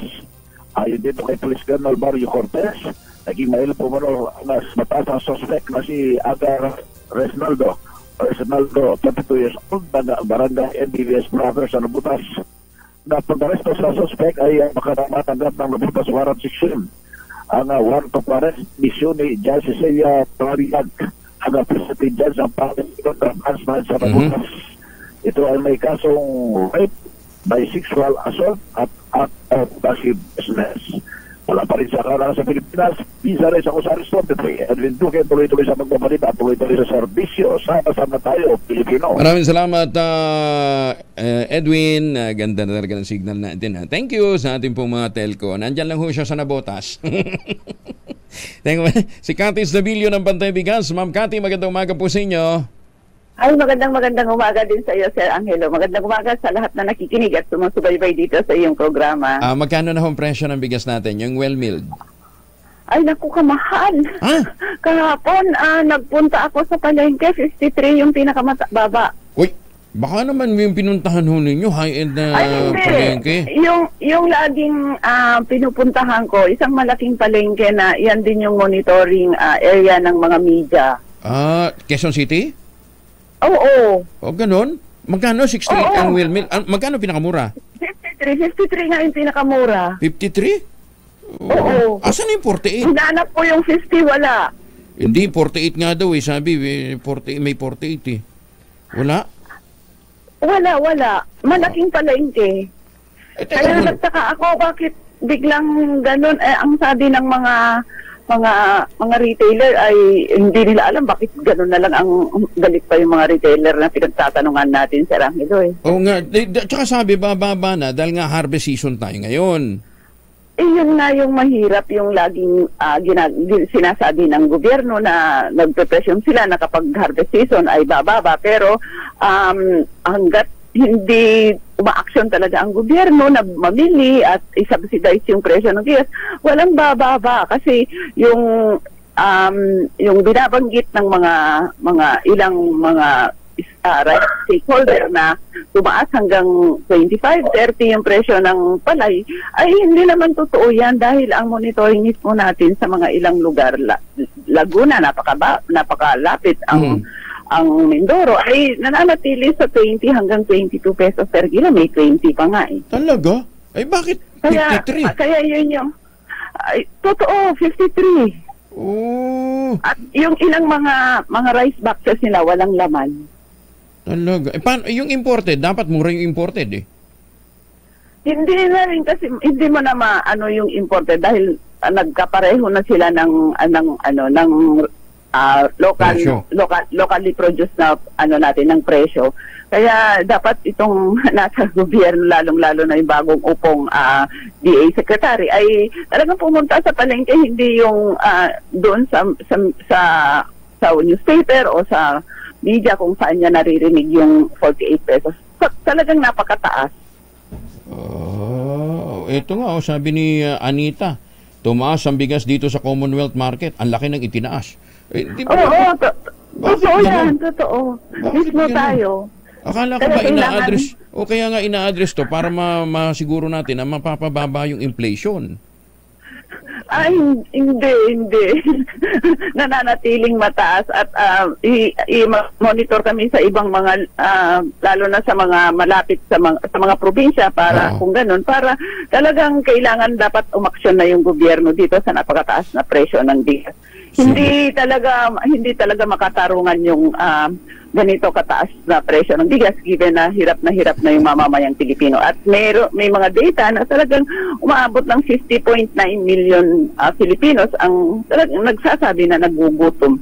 Kaya yung pinagtutunan ng pansin ng gobyerno na half cup of rice ay hindi, yung half cup of rice na binabanggit nila ay hindi magre-resulta yan ng pagbaba ng presyo ng nagugutom sa mamamayang Pilipino. At ganoon din yung pagbaba ng presyo ng bigas. Dami tuloy nagsitawagan dito. Wala na yung 48 pesos. Oy.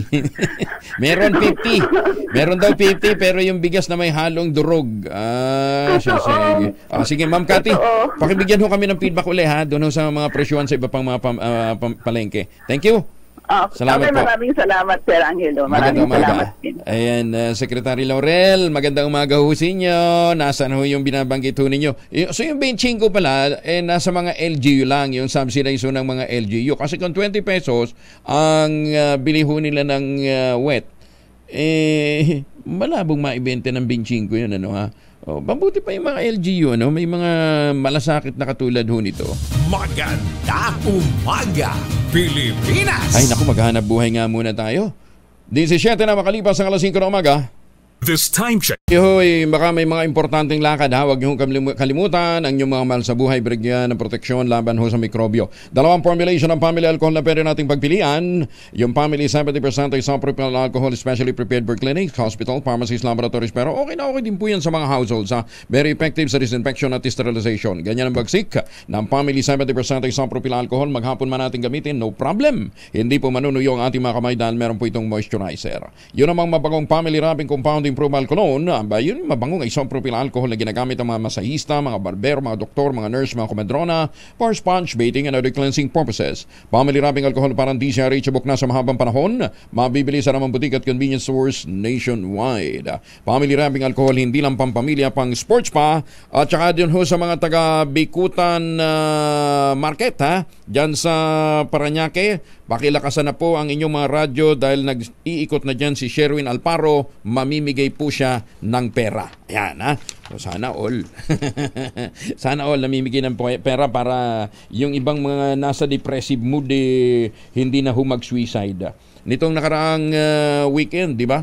May kumalat din ho, nag-viral sa social media, tumalon dyan po sa isang flyover. So may ano ba yan? May Pasig, no? Tigas, ayun. Bakit nga ba ganun? Anyway, kasama natin si Dr. Camille Garcia, isa pong psychologist, bago tayo mamigay ng pera. Doc, magandang umaga po sa inyo. Hi, magandang umaga. Opo, this is not the first time na meron hong mga nag-suicide na ginawa talaga sa public. Ano yun? Bakit? Why are they doing it? Is it sign of something? Pagpapakita ba sila na may galit ba sila sa lipunan? Anong basa ho ninyo dyan, Doc? Okay, usually kasi pag yung umaabot tayo sa punto na magpapatiwakal tayo, nasa depressive mood tayo or kaya siguro talaga nakakaranas na ng depression. Pagdating sa ganyang pagkakataon, alam mo, wala na rin sila yung confused na rin sila kung saan yung lugar na gagawin nila yun. Hindi nila iniisip na talagang na public place siya. Ang iniisip lang nila talaga, yung ma-fulfill nila kung ano yung nasa utak nila. Kaya talagang may mga tendency na kung saan pwedeng mas mabilis mamatay, doon nila gagawin yun.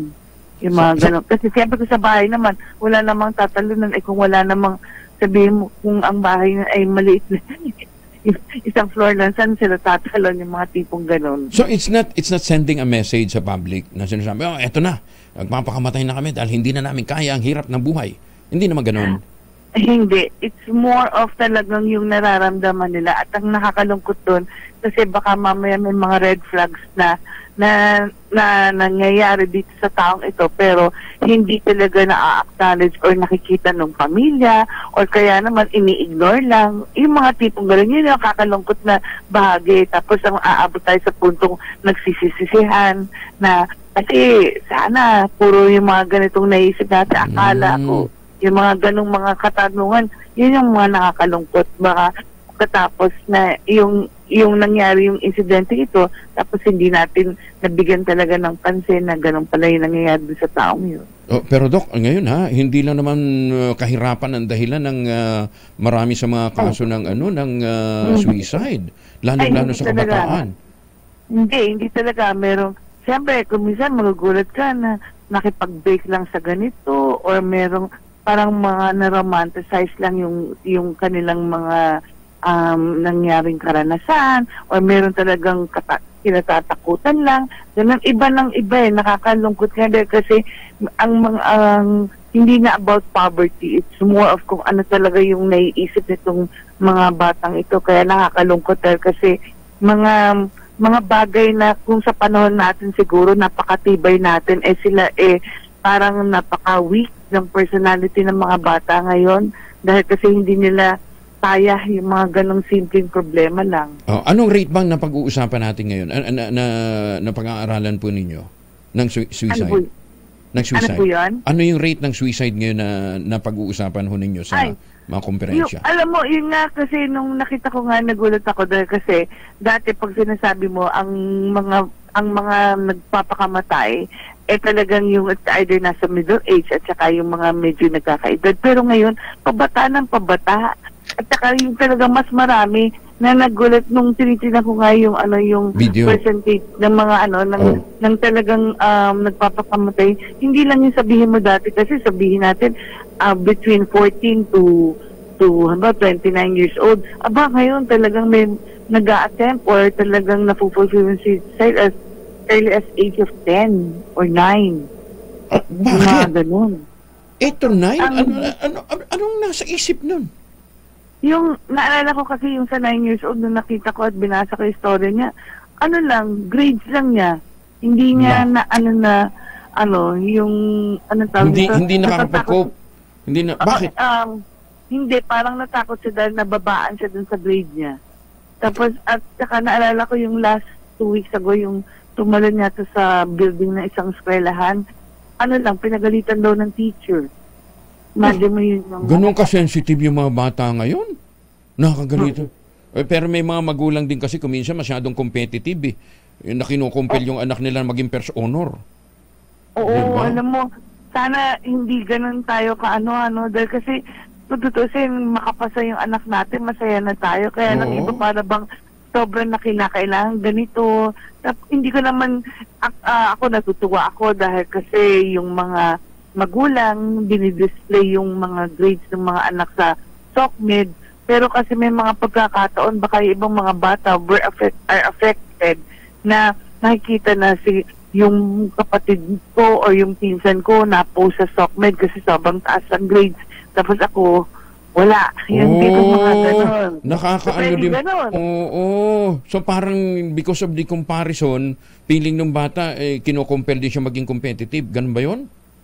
Pwede. Alam mo kasi kung minsan napaka-petty ng ibang mga reasons pero they're so emotional and sensitive to the point na naapektuhan na pala talaga sila. Baka dahil hindi rin nakakausap na madalas ng mga parents, inaasa na lang sa social media kundi doon sa sa cellphone yung pagsupil sa attendance, sa pagiging makulit ng bata, hindi na nakakausap.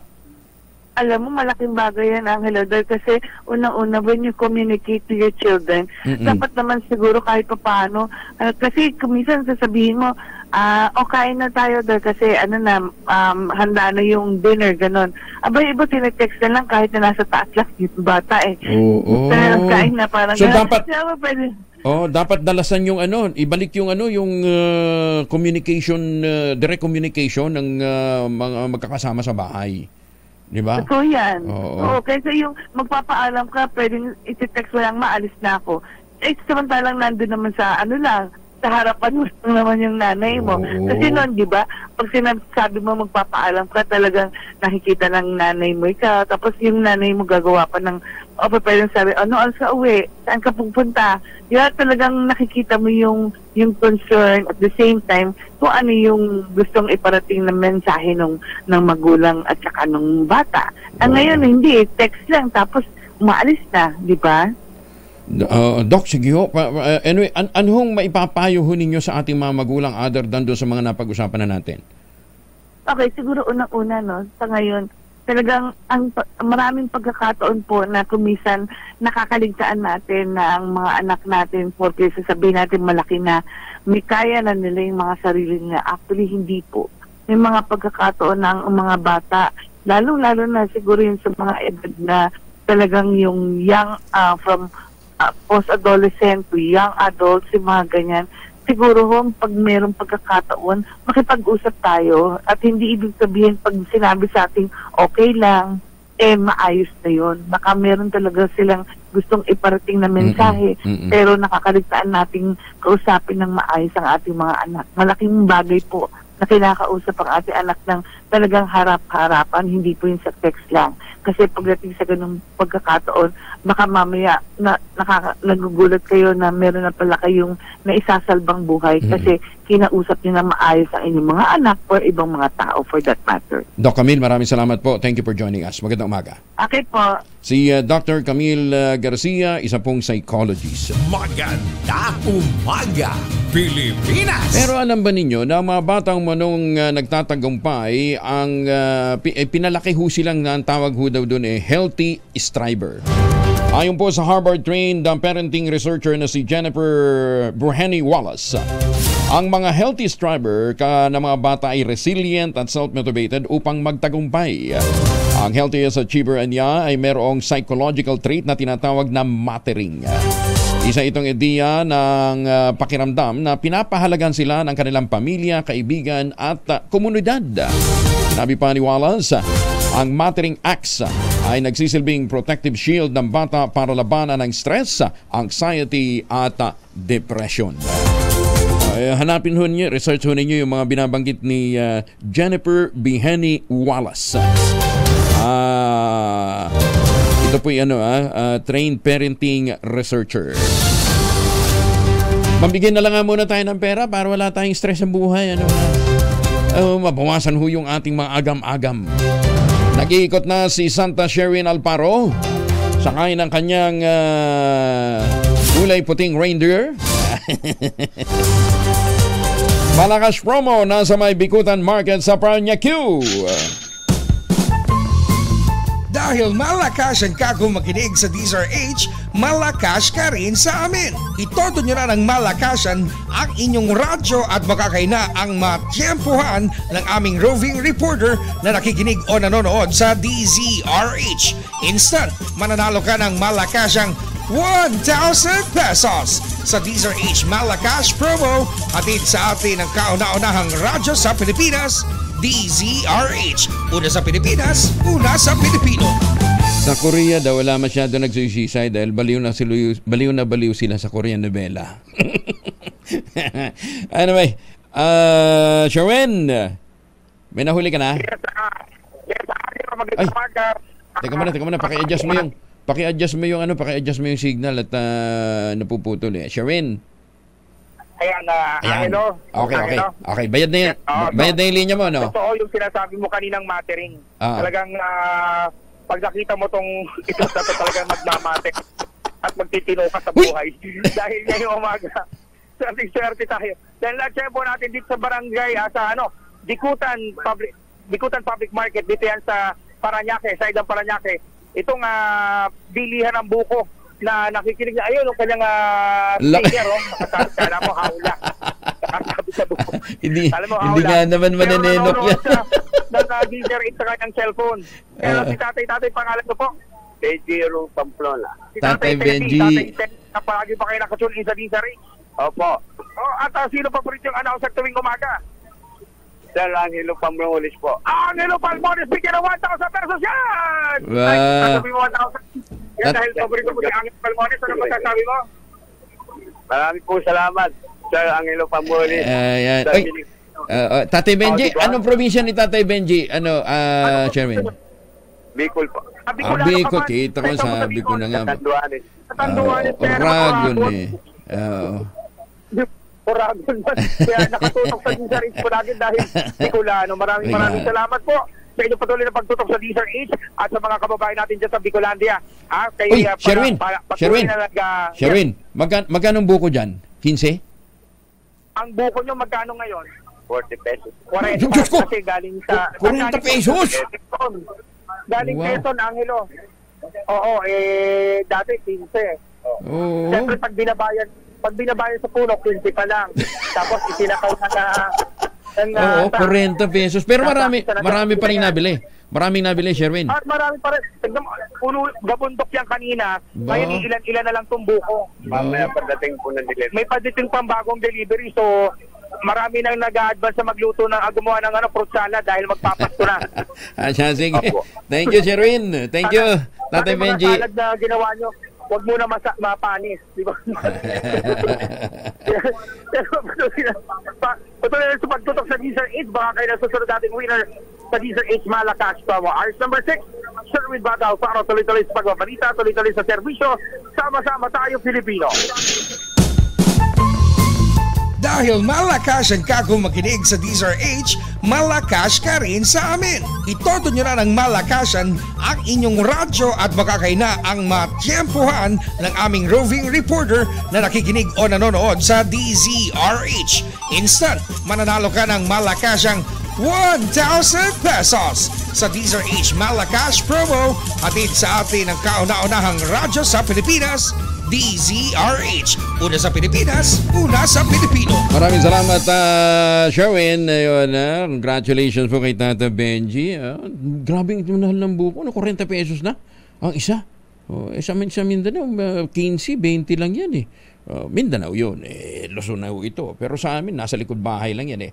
And congratulations nga pala sa ating mahiwagang tunog winner na si Remedios Ibanez ng Cainta Rizal. Nadali niya naman 3,000 pesos. Ayan kaya dyan, yung mga informer natin dyan sa Bureau of Internal Revenue, huwag nga kayo nagbibigay ng kung ano-ano mga fake news dito. Ayan. Fake news daw yung 3.2 billion pesos na koleksyon sa isang dito ho sa Shopee. At saka doon sa DB Mart na 2.8 billion pesos. Fake news daw ho yun. Akala ko pa naman magandang accomplishment na, no ha? Kaya tuloy hindi mapagtakpan lamang yung pagkukulang sa koleksyon ng BIR, no ha? Akala ba naman natin totoo na ho yung mga binigay nilang information? Congratulate pa natin, ano ha? Lalo na itong mag-asawang Raul at saka Ruby, ha? Hoy, kayo dyan, tagal-tagal nyo na sa pwesto, hindi pa kayo nare-reshuffle. Bagyo ba talaga kayo, ano ha? Hindi nga kayo nakakakota para itong si Aurelio, ano ha? pinagmamalanda napakalas niya doon kay Commissioner at saka dito sa Director ng RIPS, Revenue Integrity Protection Service, na si Attorney Gilbert Espinosa. Ayan, ha? Anyway, sige lang. Sandali lang at may mga nagmo-monitor na sa inyong mga ari-arian. Ha? Ang tawag doon? Ang tawag doon sa ginagawa ng biyaya? Lifestyle. May lifestyle na rin daw silang ginagawa. Lifestyle check pala. Maganda umaga, Pilipinas! Pangulong BBM tiniyak ang hustisya para sa pamilya ng napatay na broadcaster. Detalye mula kay Let Narciso, RH14. Let. Ginagawa ng mga otoridad ang lahat para mahuli ang nasa likod ng pagpatay sa broadcaster na si Juan Humalon alias Johnny Walker. Ito ang tiniyak ni Pangulong Ferdinand Marcos Jr. sa pamilya ni Humalon sa pamamagitan ng Presidential Task Force on Media Security. Ayon kay PTFOM's Executive Director Paul Gutierrez, higit sa simpatya at tulong pinansyal, hangad ng Pangulo na mabigyan ng hustisya ang pamilya ng napatay na broadcaster. Tinawag naman ni Gutierrez na promising ang resulta ng investigasyon at naniniwala itong mapapabilis ang resolusyon ng insidente. Sinabi ito ng opisyal matapos makipagpulong sa Misamis Occidental Police. Ipinaabot rin ito ang pakikiramay ni Pangulong Marcos sa pamilya Humalon kasabay ang pag-turnover ng 350,000 pesos na financial assistance mula sa Presidente at kay Speaker Martin Romualdez. Para sa kauna-unahan sa Pilipinas, DZRH, ito si Let Narciso, tuloy-tuloy sa pagbabalita, tuloy-tuloy sa serbisyo, sama-sama tayo, Pilipino. Maraming salamat, Let. Maganda umaga, Pilipinas! 39 na makalipas ang alas 5 ng umaga. Champion! Hong Kong, kumusta na ho kayo, ha? Huwag ho tayo nagpapatalo sa stress, huwag ho tayo nagpapatalo sa sleep deficiency. Yan, ha? Para hindi ho tayo nagkakaroon ng sakit sa puso, hypertension, diabetes, stroke, obesity, poor sexual performance at depression. Meron na ho tayong kaagapay pagkakulang ang tulog para maging magandang tulog natin, magandang gising. Nandyan po ang Ultabayo. Para ho doon sa mga hindi makakaiwas na talagang magpuyat, mag-Ultabayo. Ha? Yan po ang kauna-unahang postbiotic food supplement dito sa Pilipinas na tumutulong para magkaroon kayo ng magandang gising. Ang postbiotic po ay tinuklas ng mga dalubhasa dyan po sa Japan, inilagay po sa isang kapsula at ang tawag nga po ay Ultabayo. Ito po ay rehistrado sa Food and Drug Administration at rekomendado ng mga doktor, lalong-lalo na dun ho sa mga kulang sa tulog. Ayan, available ho sa Lazada, Shopee at TikTok. Pwede ho kayong magtanong para po ng karagdagang impormasyon mula po sa mga nakastambay na mga health expert mula sa 09 o sa Theoxis Health Ventures sa 0917-110-6580 para po sa karagdagang impormasyon. Sa panahon ho na stressful ang buhay, kailangan natin ng kaagapay, nandyan po ang Ultabayo. Available ho sa Zamboanga City, dyan po sa John's Pharmacy, sa San Pedro Laguna, sa Paswed Pharmacy, sa Metro Manila, malapit-lapit na sa pangunahing botika. Philippine Navy at Philippine Coast Guard sabayang nagsagawa ng maritime security drill sa norte. Detalye mula kay Edniel Parosa, RH52. Edniel. Good morning, Kuyang Angel. Nagsanib pwersa sa pagsasanay ang Philippine Navy at Philippine Coast Guard para sa maritime cooperation at preparedness o yung kahandaan ng dalawang hanay. Isinama ng Armed Forces of the Philippines o AFP ang PCG vessel na BRT Malapascua na nagpapatuloy nitong joint services drills na kung tawagin exercise Dagita o Dagat, Langit at Lupa. Naglayag ang barko kasabay ng Navy ships na Ramon Alcaraz at Castor Reynoso maging ang Islander aircraft na NV-320 sa bahagi ng Ilocos Norte.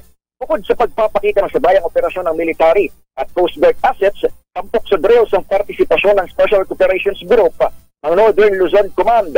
Sinimulate sa training ang high-risk visit, board search and seizure ng magka-coordinate itong Navy at PCG. Nagpapatuloy ang maritime security preparedness exercise ng AFP Dagita at inasahang matatapos sa November 16. Nagkataon namang umarangkada ito matapos ang pinakahuling water cannon incident ng China sa Yongin Shoal kung saan gumamit ng bagong resupply boat ng Navy na ML Kalayaan habang i-deploy rin ng PCG ang Melchor Aquino na mas malaki kaysa sa karaniwan itong gamit na BRT Cabra.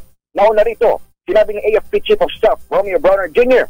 na dapat seryosohin ng mga sundalong exercise Dagit pa bilang paghahanda sa umano'y posibleng matinding adversary o namang oras sa hinaharap.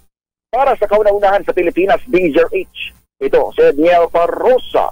Tuloy-tuloy sa pagbabalita, tuloy-tuloy sa serbisyo. Sama-sama tayo, Pilipino. Maraming salamat, Edniel. Samantala, panukalang pagbuo ng Dangerous Drugs Court para mapabilis ang pag-usad ng kaso isinusulong ngayon sa Kamara. Detalye mula kay Manang Milky Rugunan, RH12, Manang Milky. Dapat magtatag ng Dangerous Drugs Court sa lahat ng mga lungsod at lalawigan para mapabilis ang usad ng mga nakabimbing kaso na mayroong kinalaman sa iligal na droga. Sa House Bill 9446 ni Congressman Robert Ace Barbers, lilikha ng special court sa bawat lugar para agad na maresolba ang halos 300,000 drug cases na nakabimbing pa rin sa mga korte.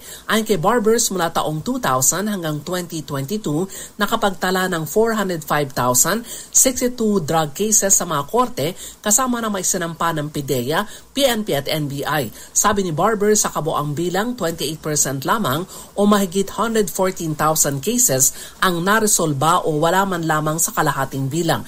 Patunayaan niya ito na hindi kaya ng trial courts na resolbahin ang mga kaso dahil congested o natatambakan kaya lalong bumabagal ang sistema ng hustisya sa bansa. Paliwanag pa ni Barbers, dahil sa kawalan ng drug courts na antala ang pag-i-issue ng mga court orders at iba pang proseso na merong kaugnayan sa pagsira o pagsunog ng mga nakukumpiskang illegal na droga, kaya kadalasan nare-recycle ang mga ito.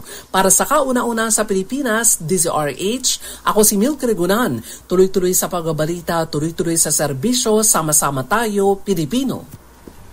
Maraming salamat, Manang Milky. 10 minuto na lamang bago mag-ACES na umaga, si Direk Paul Soriano, babalikan na raw ang showbiz.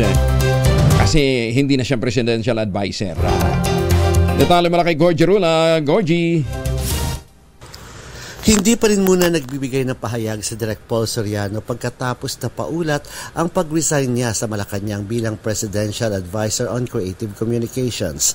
Nag-leave si Direk Paul noong buwan ng July dahil kailangan niyang bantayan ang asawa niyang si Tony Gonzaga na nakatakda ng mga anak noong panahong iyon.